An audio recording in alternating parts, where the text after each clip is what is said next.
கர்த்தருடைய நாமம் பரிசுத்தப்படுவதாக.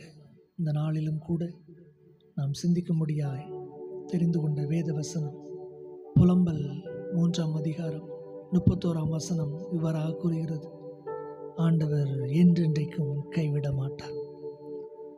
ஆண்டவர் ஒருபோதும் கைவிட மாட்டார். அவர் ஒரு நாளும் நம்மை கைவிட மாட்டார். ஒருவேளை மனிதர்கள் நமக்கு வாக்கு கொடுத்திருக்கலாம், நான் அதை உதவி செய்வேன் என்று. அவர்கள் செய்ய முடியாத சூழ்நிலை கூட வந்திருக்கலாம், ஒருவேளை மறந்திருக்கலாம்.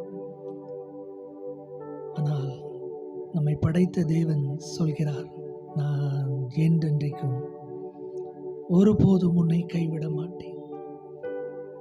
ஆனால் அதே அதிகாரம் 3ஆம் அதிகாரம் புலம்பல் 3:25 வசனம் கூறுகிறது: தமக்கு காத்திருக்கிறவர்களுக்கும் தம்மை தேடுகிற ஆத்மாவுக்கும் கர்த்தர் நல்லவராக இருக்கிறார். தமக்கு காத்திருக்கிறவர்கள், தம்மை தேடுகிறவர்களுக்கு ஆண்டவர் நல்லவராக இருக்கிறார். அன்பானவர்களே, ஆண்டவர் சமூகத்திலே காத்திருப்போம். ஆண்டவரே, எனக்கு உதவி செய்யும். வேதம் கூறுகிறது, ஆபத்து நாளிலே என்னை நோக்கி கூப்பிடு,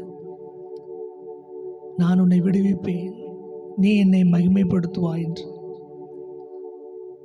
பிரச்சனையா, போராட்டமா, தோல்வியா, என்ன செய்ய வேண்டும் என்று தெரியவில்லையா?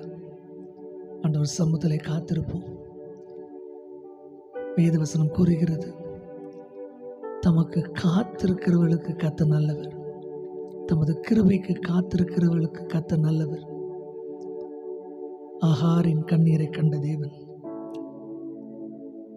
ஆபிரகாமை கண்டவர், ஈசாக்கை ஆசீர்வதித்தவர், மோசேயோடு இருந்த தேவன், யோசுவாவோடு இருந்த கர்த்தர், நான் உன்னை விட்டு விலகுவதும் இல்லை, உன்னை கைவிடுவதும் இல்லை என்று வாக்கு பண்ணினவர் இந்த நாளிலும் உங்களோடு கூட இருக்கிறார்.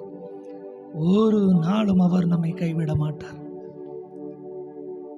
நம்மோடு கூட இருக்கிற தேவன் அப்பா என்று கூப்பிடும்போது நமக்கு உதவி செய்கிற தேவன் நம் பக்கத்தில் இருக்கிறார்.